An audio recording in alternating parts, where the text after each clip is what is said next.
Hello बच्चों, आज हम एक नया चैप्टर शुरू करने वाले हैं इंटीग्रल कैलकुलस में।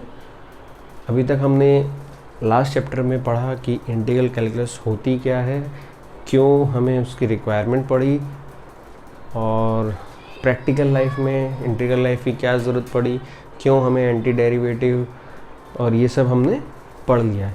चलिए अब शुरू करते हैं जो हमारा मेन कंसर्न है कि सवाल कैसे किए जाए। अब सवाल करने के लिए क्या है, हमें कुछ फॉर्मूलेस चाहिए होंगे। तो चलिए शुरू करते हैं some important formulas of integral calculus. अब जैसे लास्ट लेक्चर में हमने बात की थी कि इंटीग्रेशन होता क्या है, डिफरेंशिएशन का इन्वर्स प्रोसेस। मतलब जैसे अगर मैंने आपसे पूछ लिया cos x का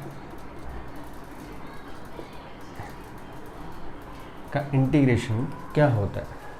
अब हमने कहा कि cos इंटीग्रेशन क्या है, डिफरेंशिएशन का उल्टा, और इंटीग्रेशन क्या है, इन्वर्स प्रोसेस ऑफ डिफरेंशिएशन। अब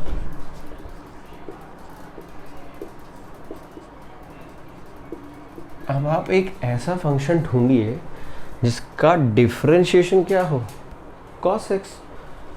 तो हमें पता है, हमने पढ़ रखा है, dy dx of sin x, मतलब डिफरेंशिएशन ऑफ sin x क्या होगा, cos x। तो अब हमसे पूछ रहा है कि इंटीग्रेशन ऑफ cos x क्या होगा। इंटीग्रेशन ऑफ cos x कुछ भी नहीं, क्या होगा, sin x प्लस c।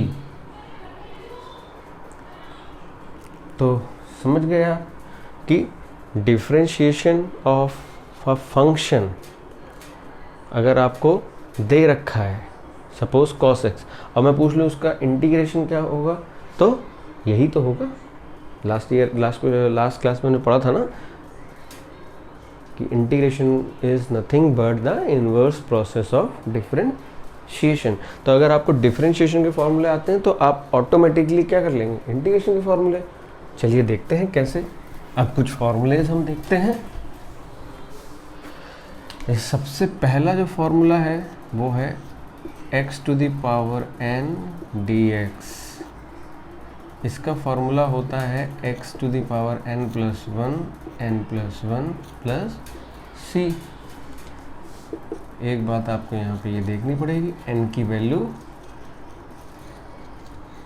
-1 नहीं हो सकती, फ्रैक्शन हो सकती है, फ्रैक्शन में नेगेटिव हो सकती है, मतलब x की पावर 2/3 भी हो सकती है, -2/3 भी हो सकती है, बट -1 नहीं हो सकती।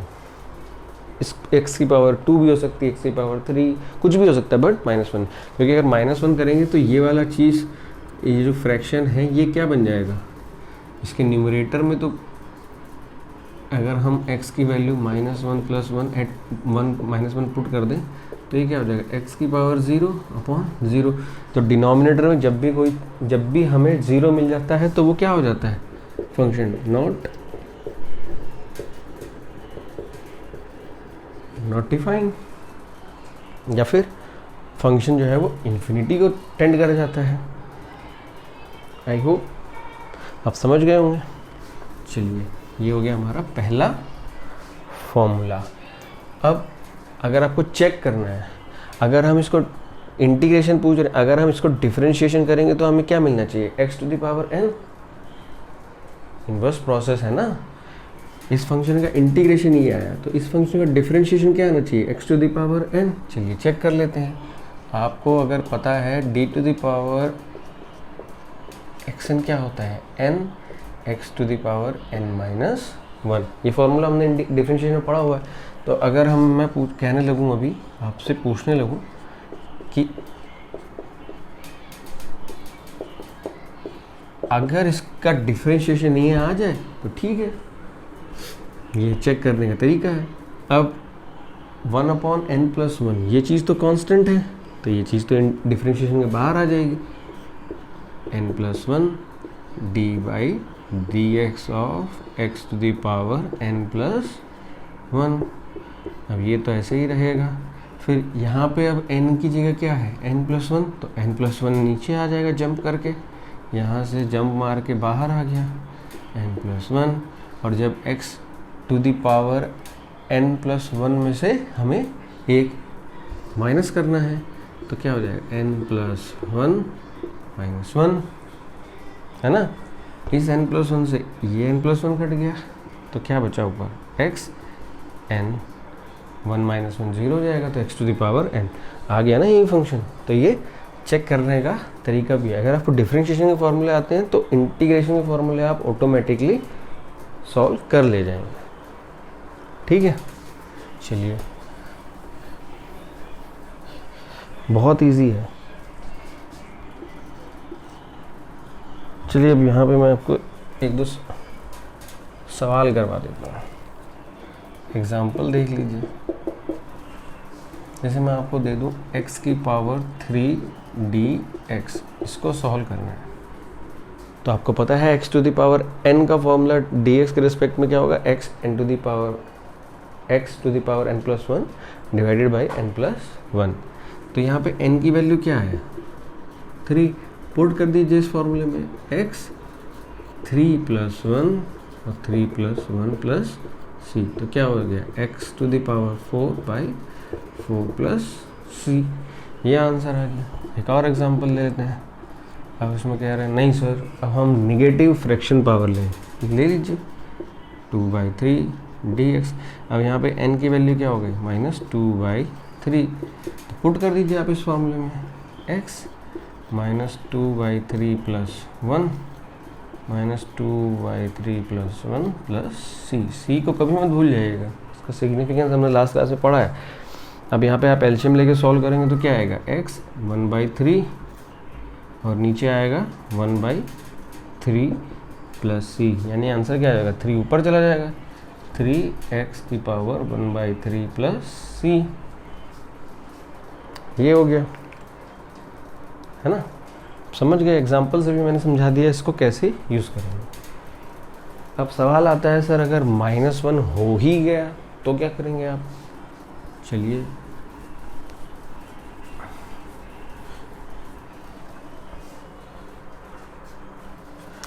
सपोज अब आप कह रहे हैं कि x की पावर मैं तो -1 लूँगा, x की पावर -1 है तो नीचे आएगा तो क्या हो जाएगा 1/x। अब आप ये सोचिए किस फंक्शन का डिफरेंशिएशन 1/x होता है, सोचिए किस फंक्शन का डिफरेंशिएशन 1/x होता है। d/dx is 1/x। सोचिए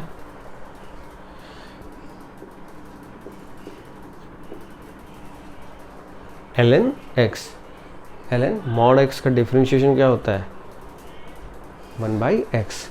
तो एक इसका आंसर क्या हो जाएगा ln mod x + c। दूसरा फॉर्मूला ये हो गया हमारा dx/x, और ये x जो है यहाँ पे नेगेटिव भी हो सकता है, इसीलिए हमने यहाँ पे x से जगह क्या लिख दिया mod x, क्योंकि ln जो है वो कभी भी नेगेटिव वैल्यूज़ ऑफ x नहीं लेता है। और इसी को हम ऐसे भी लिख सकते हैं ना, हमें पता है log बेस x,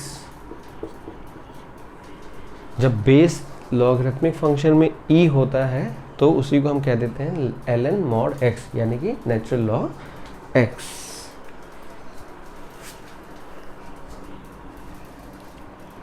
चलिए इसको मैं यहीं पे लिख देता हूँ, और log mod x + c।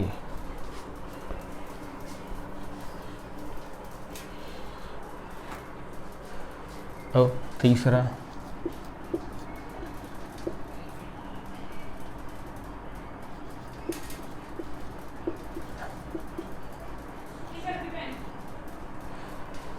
Integration of exponential function ex dx is equal to what.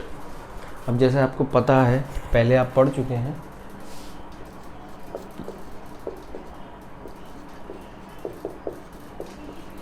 किस फंक्शन का डिफरेंशिएशन क्या होता है, EX।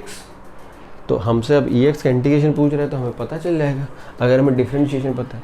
तो आपको पता है d/dx ऑफ EX क्या होता है, EX। तो EX का इंटीग्रेशन भी क्या हो जाएगा, वापस से EX। सिंपल। अगला AX। अब आप सोचिए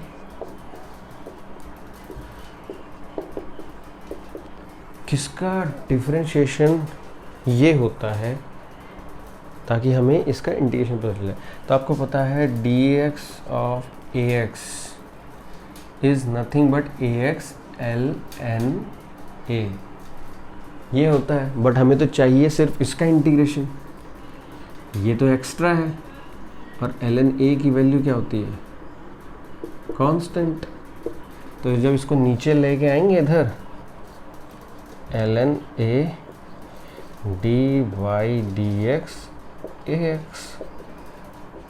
अब ये कांस्टेंट है तो डिफरेंशिएशन के अंदर जा सकता है ना, हमें पता है।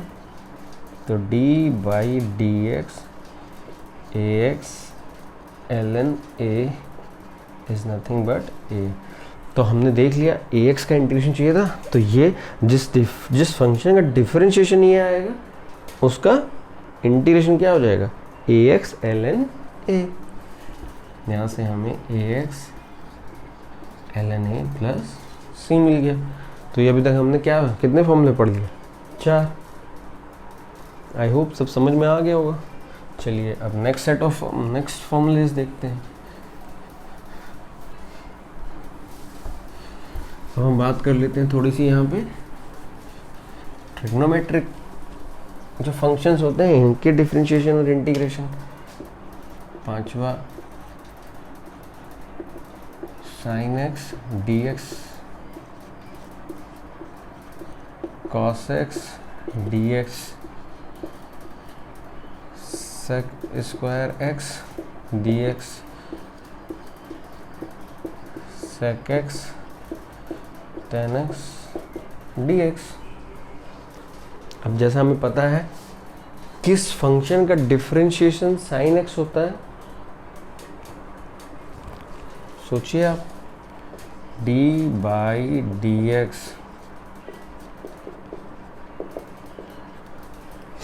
हमें पता है cos x का sin x होता है। बट एक और चीज़ ऐड साथ में होती है, माइनस x भी तो होता है। बट हमसे इंटीग्रेशन किसका पूछा है, sin x का। तो यानी ये sin x, ये माइनस कहाँ पे आ जाएगा, ये -1 आ जाएगा नीचे। और जब ये नीचे है तो कांस्टेंट है, कांस्टेंट डिफरेंशिएशन के अंदर चला जाएगा। तो यानी हम यहाँ से क्या लिख सकते हैं, d/dx of minus cos x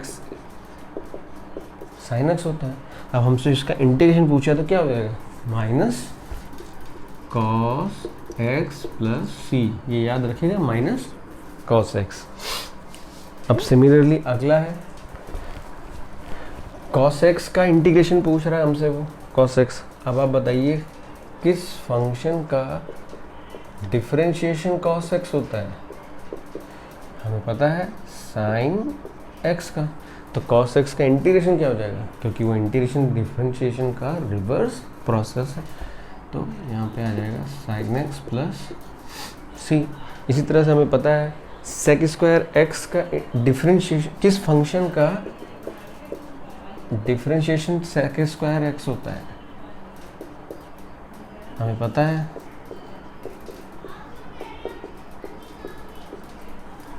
tan x। और हमें पता है किस फंक्शन का differentiation sec x plus sec x tan x होता है, sec x का। तो इसका इंटीग्रेशन, तो ये हमारे 2-3 फॉर्मूले और हो गए ऐड।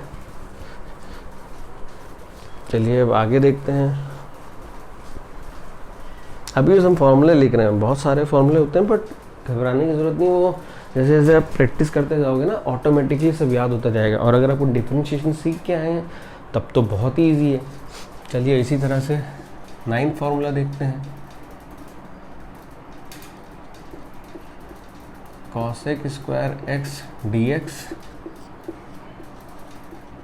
कॉटेक एक्स और कॉसेक एक्स डी एक्स।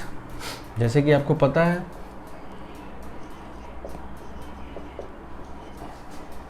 किस फंक्शन का डिफरेंशिएशन क्या होता है, कॉस एक्स स्क्वायर। हमें पता है कॉट एक्स को अगर हम डिफरेंशिएट करेंगे तो आंसर में मिलता है माइनस के साथ कॉसेक स्क्वायर एक्स, बट हमें यहाँ पे माइनस कॉसेक स्क्वायर एक्स का तो इंटीग्रेशन नहीं चाहिए, सिर्फ कॉसेक स्क्वायर एक्स का चाहिए। तो ये वाला नेगेटिव जब यहाँ पे आएगा और फिर अंदर जाएगा तो d by d x of minus cot x का क्या होगा, कॉसेक स्क्वायर। तो इसका इंटीग्रेशन क्या हो जाएगा, माइनस कॉट एक्स।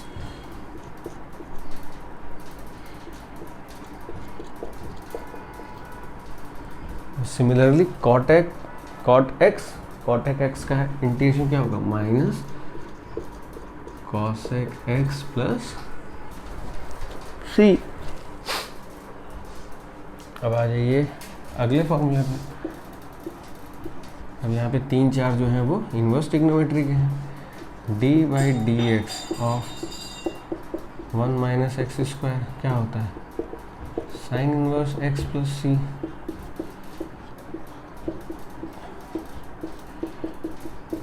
माइनस के साथ होता है तो कॉस इनवर्स एक्स प्लस सी। 13th है, ये रहेगा tan इनवर्स एक्स प्लस सी। ये भी फॉर्मूले आपने सब पढ़े हुए हैं डिफरेंशिएशन में। किस फंक्शन का डिफरेंशिएशन ये होता है, -1/1 minus x square cos inverse x का। चलिए यहाँ तक हो गया। अब अगले फार्मूले देखते हैं। फार्मूले से घबराइए नहीं, जब हम बहुत सारे सवाल करेंगे ना तो वो सब अपने आप ऑटोमेटिकली याद होते जाएंगे फार्मूले।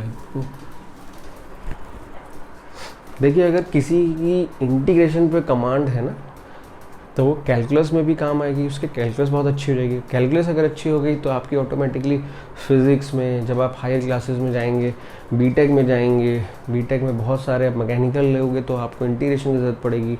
इलेक्ट्रिकल इंजीनियरिंग लेंगे वहाँ पे भी इंटीग्रेशन, मैथ्स आपको बहुत, अगर आपने यहाँ भी ये सीख लिया तो आपको बहुत ज़्यादा मदद मिलेगी। फिज़िक्स में इवन बहुत सारी मदद आपको, इंटीग्रेशन अगर आपको अच्छे से आती है तो आपको समझ में आएंगी। देखिए मैथमेटिक्स क्या है, जब फिजिसिस्ट अलग अलग डिस्कवरीज कर रहे थे, उनको कोई प्रिंसिपल मिला, वो समझे कि ये नेचर में ऐसा हो रहा है, तो उस चीज़ को पेपर पे समझाने के लिए जिस टूल की रिक्वायरमेंट पड़ी उस टूल को हम मैथमेटिक्स कहते हैं। तो मैथ्स ने फिज़िक्स को समझने के लिए हमें जिस टूल की ज़रूरत पड़ी उसे हम मैथ्स कहते हैं। तो मैथ्स बहुत ज़रूरी है। चलिए बहरहाल अब हम अगला फॉर्मूला देखते हैं। कितने हो गए, हाँ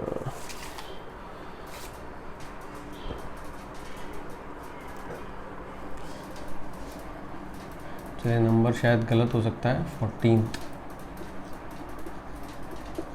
अब मैं सीधा लिख रहा हूँ बस,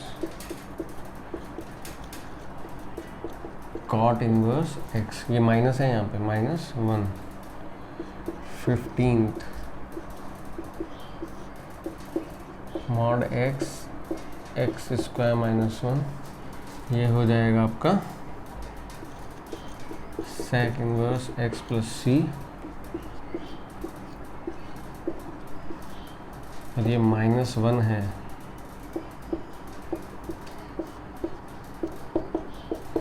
ये हो जाएगा कॉसेक इनवर्स एक्स प्लस सी। ठीक है, आई होप यहाँ तक आपको समझ में आ गया होगा। एक इंटरेस्टिंग सवाल आपसे पूछ रहा हूँ, 0dx, इसका इंटीग्रेशन बताइए आप। 0 का इंटीग्रेशन क्या होगा। आप लोगों में बहुत सारे लोग एक कंपटीशन में पूछ सकता है, इंटरव्यू में पूछ सकता है आपसे, कहीं पे आप जाओगे क्या होगा 0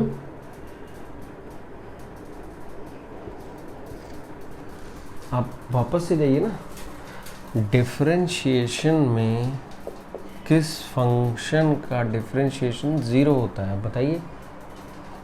किसी कांस्टेंट का। जब हम कांस्टेंट को डिफरेंशिएट करते हैं तो हमें क्या मिलता है? 0। अब मैं आपसे कह रहा हूँ 0 का इंटीग्रेशन क्या होगा? तो एक कांस्टेंट ही तो होगा। मतलब सपोज d/dx ये 1 दे दिया तो इसका आंसर क्या होगा? 0। d/dx 3 दे दिया, क्या होगा? 0।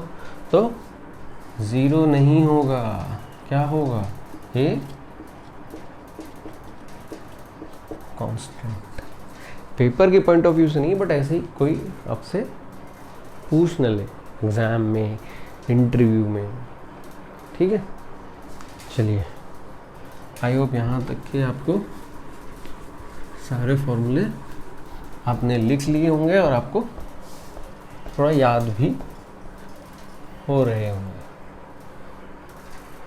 अब देखिए, बहुत सारे बच्चों का होता है कि ये फॉर्मूले तो सर हमको आ गए, बट ट्रिग्नोमेट्री इंटीग्रेशन तो हमसे सॉल्व नहीं हो रहा है। देखिए, कई सारे रीज़न होते हैं। एक तो ये है, आपने सिर्फ फॉर्मूले से नहीं, आपको एप्लीकेशन भी आनी चाहिए। कैसे, कौन सा फॉर्मूला कैसे लगाएं, कब लगाएं, और उस चीज़ को समझने के लिए ना आपको थोड़े से ना 10th वाले फार्मूले, 9th के अलजेब्रा के फार्मूले, 10th के ट्रिग्नोमेट्री के फार्मूले, ये सब भी आने चाहिए। और 8th में आपने पढ़ा होगा पावर्स एंड एक्सपोनेंट, वो भी बहुत ज़रूरी है। जब वो सारे फार्मूलेज भी आपको याद होंगे तभी तो आप जो है वो इंटीग्रेशन के फार्मूलेज को इस्तेमाल कर सकते हैं ना। तो इसीलिए हमें पहले थोड़ा सा ना वो सारे फार्मूले भी सीखने होंगे। ये सब आपने ऑलरेडी पढ़े हुए हैं, बट फिर भी मैं पढ़ा रहा हूँ आपको। जैसे a+b का स्क्वायर आपने पढ़ा हुआ है सबने, a² + b² + 2ab। इसी तरह से a - b का होल स्क्वायर क्या होता है? a² + b² - 2ab। सिर्फ ये फॉर्मूला याद करना है, ये तो ऑटोमेटिकली याद हो जाएगा। b की जगह पे -b रख दीजिए इस फॉर्मूले में, a², b की जगह -b रखोगे तो -b², वापस से b² मिल जाएगा, प्लस यहाँ पे a और -b रखोगे तो ये नेगेटिव में आ जाएगा। तो एक फॉर्मूला याद करना है, ये ऑटोमेटिकली याद हो जाएगा। फिर होता है a² - b², ये होता है a + b और a - b, ये भी पढ़ रखा है हमने। इसके बाद होता है a + b का होल क्यूब, ये होता है a³ + b³ + 3ab और ब्रैकेट में a + b। इसी तरह से a - b का यही फॉर्मूला याद करना है बस। b की जगह पे -b रखोगे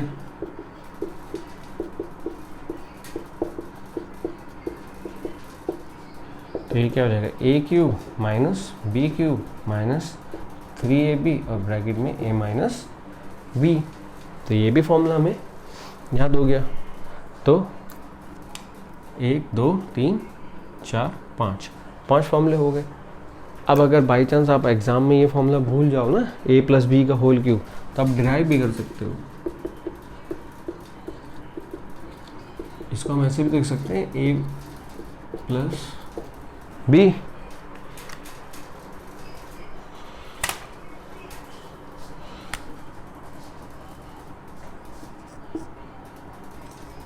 ये क्या होगा? a² + b² + 2ab a + b। ये रहा ये फॉर्मूला है प्लस। अब इस a की एक बार पूरे ब्रैकेट से मल्टीप्लाई कर दो तो क्या हो जाएगा? a³ ab² + 2a² b। एक बार b की मल्टीप्लाई कर दो क्या हो जाएगा? ba² + b³ + 2ab²। अब b³ वाले पहले टर्म लिख लो, ab² और ab² क्या हो जाएगा? 3ab²। इसी तरह से ba² मतलब a²b और 2a²b क्या हो जाएगा? 3ab²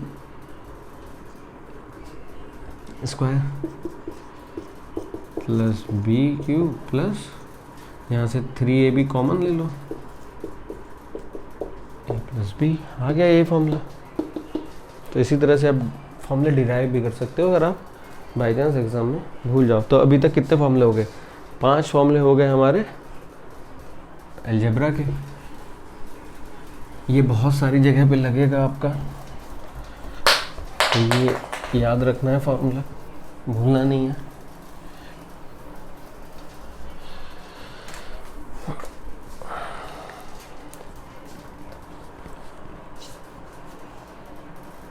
अब थोड़े ट्रिग्नोमेट्री के फॉर्मूले हम करते हैं। ट्रिग्नोमेट्री के फॉर्मूले भी सबको आने चाहिए। एक सेकंड,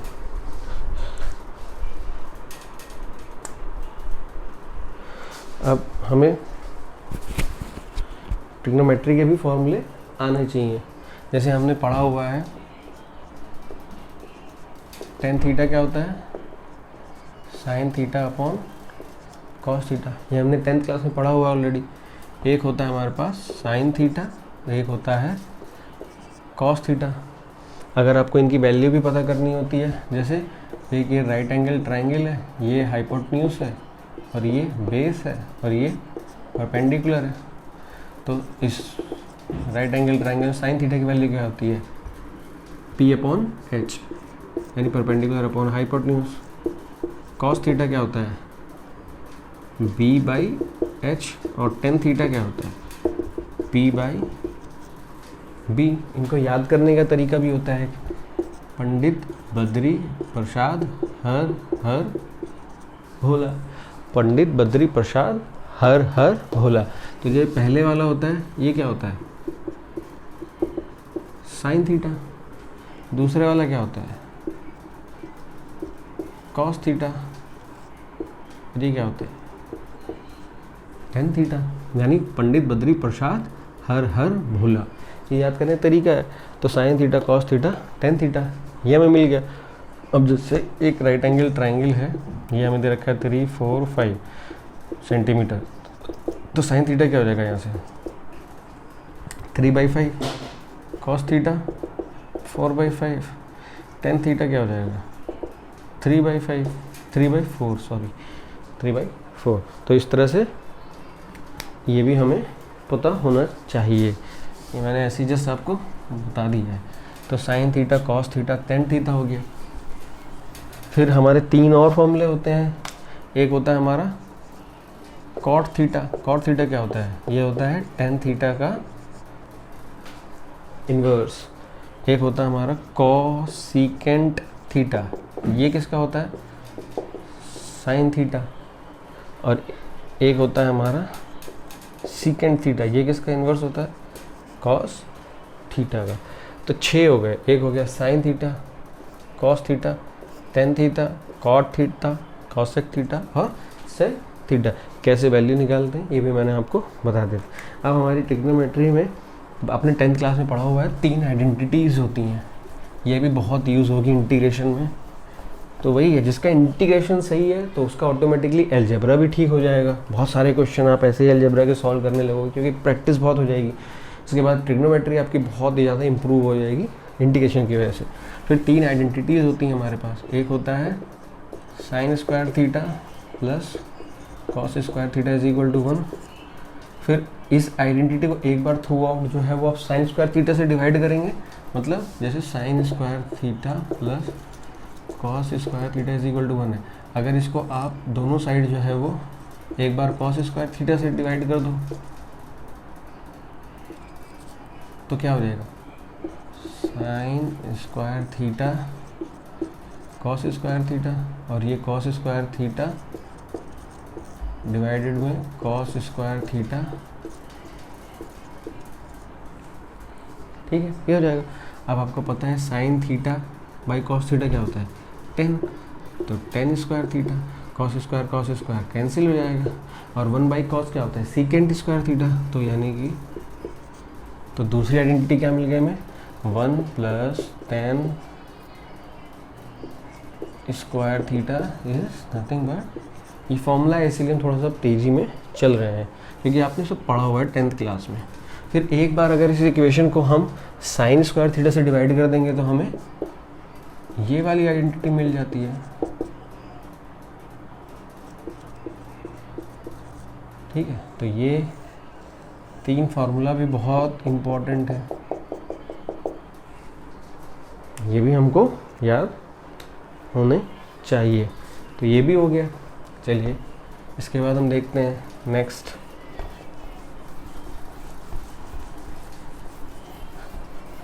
अब हमें क्या पढ़ना है? अब देखिए कुछ फॉर्मूले और हैं, जैसे साइन ए प्लस बी। ये क्या होता है? ये भी हमने पढ़ा हुआ है, sine a cos b plus cos b sine a, है ना? ये भी पढ़ा हुआ हमने। दूसरा है साइन ए माइनस बी, बस साइन, यहाँ पे नेगेटिव आया तो बीच वाला साइन चेंज हो जाएगा, बाकी सब ऐसे ही रहेगा। इसी तरह से कुछ फॉर्मूले होते हैं, कॉस ए प्लस बी, तो ये हो जाएगा cos A cos B. Cos में क्या होता है? देखिए साइन में तो बीच में साइन होता है वही रहता है, बट कॉस में क्या है? उल्टा हो जाता है। साइन यहाँ प्लस है तो यहाँ माइनस, और यहाँ माइनस है तो प्लस हो जाता है।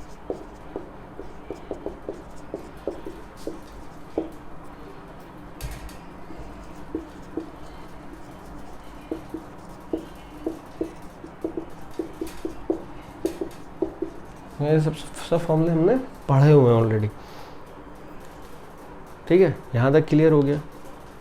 अब देखो इनको फॉर्मूले को याद करने का तरीका क्या है। साइन क्या है? वो बहुत लविंग पर्सन है ना, वो आपस में घुल मिल के रहता है। तो साइन जो है वो कॉस के साथ रह लेता है, और बहुत ही लॉयल भी रहता है कि आपने अगर प्लस दिया है तो यहाँ पे भी प्लस ही वो रखता है। Sine a cos B minus, यहाँ माइनस है तो, बट कॉस क्या है? जिद्दी है बहुत। अच्छा तुमने मुझे यहाँ पे प्लस दिया है और वो किसी के साथ मिलकर रहना पसंद नहीं है उसको। Cos cos cos A cos B, तुमने यहाँ पे प्लस दिया है, मैं तो उल्टा हूँ, तुम्हारा उल्टा ही करूँगा, तो यहाँ पे माइनस बीच में। कॉस ए माइनस बी, ये आपस में साथ में रहना पसंद नहीं करता है साइन के, और यहाँ पे अगर माइनस है तो ये उल्टा हूँ मैं, प्लस, है ना। इसके बाद कुछ और फॉर्मूले हैं, वो और देख लेते हैं। इसके बाद सवाल करेंगे हम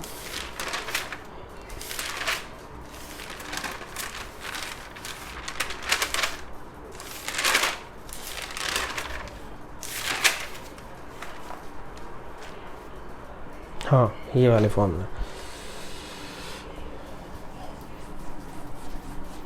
अब हम फॉर्मूले देखेंगे। पहला है डबल एंगल फॉर्मूले, अब हम करने जा रहे हैं डबल एंगल फॉर्मूले। ये हमने क्लास 11 में सब पढ़ा हुआ है ऑलरेडी, मैं सिर्फ इसलिए रिवाइज करा रहा हूँ। साइन 2a, साइन 2a का फॉर्मूला क्या होता है? 2 sign a cos A, 2 sign a cos A. ये जहाँ पे जो एंगल है, ये जो 2 है, देखिए ये बाहर जंप आ गया, जंप मार दिया इसने, और जो एंगल है अभी 2a है, तो एंगल क्या हो गया? हाफ। याद करने के तरीके हैं सब। और अगर डिराइव आपने सबने किया होगा, देखिए हम साइन 2a को हम क्या लिख सकते हैं? a plus a. और अभी हमने साइन a प्लस बी का फॉर्मूला याद किया है, क्या होता है? Sine a cos a plus, plus है तो प्लस कॉस a और साइन a, क्योंकि यहाँ पे b की जगह a ही है ना, तो a ही आ जा रहा है। तो ये क्या हो गया? ये दोनों सेम ही तो हैं, तो 2 sine a cos a, 2 sine a cos a। इसी तरह से कॉस 2a, कॉस 2a का फॉर्मूला होता है cos square a minus sine square a। अब डिराइव करके देखेंगे ना, ऐसे ही cos a plus cos a आपने पहले किया हुआ है, जिसे मैं करके दिखा देता हूँ आपको। Cos a plus a,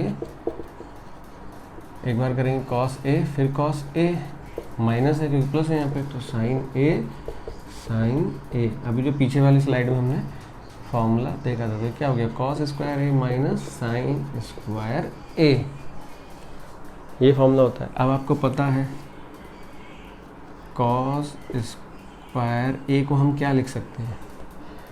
sign square a plus cos square A 1 होता है। अभी हमने पीछे सीखा ना sine square A plus cos square A, तो हम यहाँ पे कॉस स्क्वायर ए को ये भी तो लिख सकते हैं 1 माइनस साइन स्क्वायर ए, या फिर साइन स्क्वायर ए को भी तो हम ये लिख सकते हैं यहाँ से कॉस स्क्वायर ए। यहाँ से ये चीज़ समझ में आ रही ना, कॉस को इधर ले गए तो साइन स्क्वायर ए की वैल्यू क्या होगी 1 माइनस कॉस स्क्वायर ए, अगर इसको ले गए तो कॉस स्क्वायर ए। अब यहाँ पे एक बार आप पुट कर दीजिए कॉस स्क्वायर ए की वैल्यू क्या पुट कर सकते हैं यहाँ से 1 minus sine square A minus sine square A, तो ये क्या हो जाएगा 1 माइनस 2 साइन स्क्वायर ए। एक तो फॉर्मूला हो गया ये, एक ये हो गया, और हम यहाँ से ये भी तो लिख सकते हैं कॉस को ऐसे ही रहने दिया, साइन को क्या लिख सकते हैं एक बार साइन के लिख दिया 1 माइनस कॉस स्क्वायर ए, तो क्या हो जाएगा जब ये बाहर निकलेगा तो cos square A minus 1 plus cos square A, तो 2 कॉस स्क्वायर ए माइनस 1 ये भी लिख सकते हैं। तो देखिए कॉस 2a के 3 फॉर्मूले हो गए, एक तो हो गया कॉस स्क्वायर ए माइनस साइन स्क्वायर ए, मैंने डिराइव करना भी सिखा दिया आपको, और एक बार ये हो गया 1 माइनस 2 साइन स्क्वायर ए या फिर 2 कॉस स्क्वायर ए माइनस 1, तो 3 फॉर्मूले हो गए। कौन कौन से, एक तो हो गया कॉस 2a का फॉर्मूला हो गया कॉस स्क्वायर ए माइनस साइन स्क्वायर ए, एक फॉर्मूला हो गया 1 माइनस 2 साइन स्क्वायर ए या फिर 2 कॉस स्क्वायर ए माइनस 1, 3 फॉर्मूले हो गए। फिर होता है आपका tan, अरे यार उसमें लास्ट स्लाइड में ना हम एक चीज़ लिखना भूल गए, एक formula tan a plus b का फॉर्मूला करना भूल गए। इसका फॉर्मूला होता है tan a plus tan b 1 minus tan a tan b, और एक होता है tan a minus b tan a tan b 1 plus tan a tan b। ये फॉर्मूला भी आप पीछे स्लाइड्स में जहाँ पे साइन वाइन लिखा था ना, साइन a प्लस बी और कॉस a प्लस बी, और वहाँ पे tan a प्लस बी और tan a b minus b. tan a plus b यहाँ पे जो डिनोमिनेटर होता है उसमें साइन उल्टा होता है, याद करने का तरीका क्या हो सकता है, tan a प्लस बी को हम क्या लिख सकते हैं sine a plus b upon cos a plus b, हमने पढ़ रखा है सब। तो देखिए मैंने बताया था ना साइन क्या है, वो फ्रेंडली है, लविंग गाय है, तो जो साइन ऊपर है वो ऊपर है। ये फॉर्मूला याद करने का तरीका है, बस कुछ लॉजिक नहीं है। और नीचे में क्या होता है कॉस, कॉस क्या है जिद्दी है, स्टबर्न है, तो जो साइन तुमने लिया मैं उसके ऑपोजिट ही लूँगा, जो साइन तुमने लिया है वो ऑपोजिट, और साइन ऊपर रहता है 10 में, तो इसीलिए उसने जो साइन यहाँ पे है वो ले लिया। ये सब तरीके हैं याद करने के, और कुछ नहीं है। तो ये फॉर्मूले भी आप दोनों लिख लीजिएगा पीछे, ठीक है।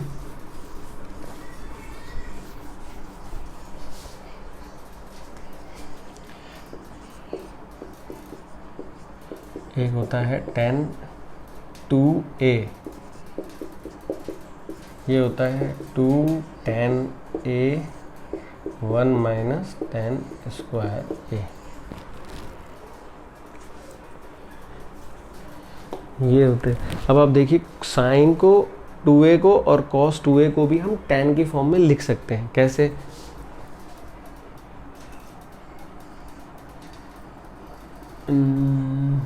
हाँ हमें पता है साइन 2a क्या होता है 2 साइन a cos a, इसके नीचे क्या है 1, और आपने आइडेंटिटी में भी पढ़ा है sign square a plus cos square a को क्या लिख सकते हो आप 1, तो 2 साइन a cos a, और 1 की जगह पे हमने क्या पुट कर दिया sign square a cos square a,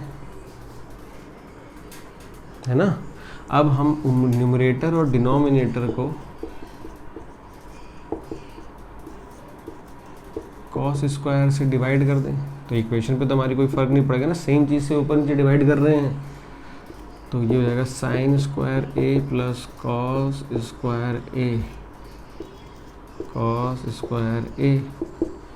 तो ये क्या हो जाएगा, देखिए आप, इससे ये कैंसिल हो जाएगा तो क्या हो जाएगा, 2 tan ए हो जाएगा, साइन अपॉन कॉस है। और जब नीचे वाले को खोलेंगे तो क्या हो जाएगा, tan स्क्वायर ए प्लस 1। तो साइन 2a की जगह पे हम 2 tan ए 1 प्लस tan स्क्वायर ए भी लिख सकते हैं tan के टर्म में। तो ये भी आप फॉर्मूला लिख लीजिए साथ में यहाँ पे, 2 tan ए 1 प्लस tan स्क्वायर ए।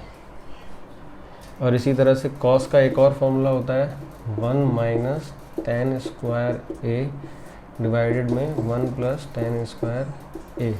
इसको याद करने का तरीका, जैसे हमको पता है tan 2a क्या है, sin 2a cos 2a। तो अगर हम cos 2a इसको इधर ले आए, sin 2a और नीचे क्या आ जाएगा tan 2a। हमें पता है sin 2a का फॉर्मूला क्या है, 2 tan a, यहाँ पे लिखा ना अभी, 1 प्लस tan स्क्वायर ए। और नीचे क्या आ जाएगा, tan 2a का फॉर्मूला, tan 2a का फॉर्मूला क्या है, 2 tan a डिवाइडेड में 1 माइनस tan स्क्वायर ए, है ना। अब ये और ये कैंसिल हो, ओह सॉरी, ये नहीं कैंसिल होगा, ये और ये कैंसिल हो जाएगा, ये नहीं होगा, ये हो जाएगा 1 प्लस tan स्क्वायर ए, ठीक है। अब ये ऊपर जाएगा तो क्या हो जाएगा, 1 माइनस tan स्क्वायर ए, और ये क्या हो जाएगा 1 प्लस tan स्क्वायर ए। तो साइन डबल एंगल फार्मूलाज को, कॉस डबल एंगल फार्मूलाज के इतने फॉर्मूले ये भी हमको आने चाहिए। आई होप आप समझ रहे होंगे कि हमें फॉर्मूले बहुत ज़रूरी हैं। तो आज इतना ही यहीं पे ख़त्म करते हैं। नेक्स्ट क्लास में अभी थोड़े और फॉर्मूले बचे हुए हैं, उनको भी करेंगे और फिर हम बहुत सारे सवाल करेंगे। तो ये फॉर्मूले कैसे हैं, क्या हैं, आप ज़्यादा इनको लिख के थोड़ा प्रैक्टिस करिए, याद करिए, लेकिन ये अपने आप याद हो जाएंगे। आप बेफिक्र रहिए कि आप सोच रहे होंगे सर ने तो इतने सारे फॉर्मूले करा दिए, हम कैसे करेंगे। देखिए इंटीग्रेशन में बस लोग यहीं पे हिम्मत छोड़ देते हैं कि फॉर्मूले बहुत हैं, जबकि फॉर्मूले हैं ही नहीं। मैंने बताया ना, सब डिराइव कर सकते हो आप। अगर आप भूल भी जाते हो कोई चीज़ तो हर चीज़ डिराइव कर सकते हो। हालांकि जब आप सवाल करो, क्योंकि इंटीग्रेशन में सवाल बहुत आते हैं और बहुत सारे सवाल रहते हैं, थियोरी कम है, तो आपको जो है वो लगाते लगाते सॉल्व करते करते सारे फॉर्मूले याद हो जाएंगे। चलिए अब हम थोड़े से जो फॉर्मूले बचे हैं वो नेक्स्ट क्लास में करेंगे। Thank you students.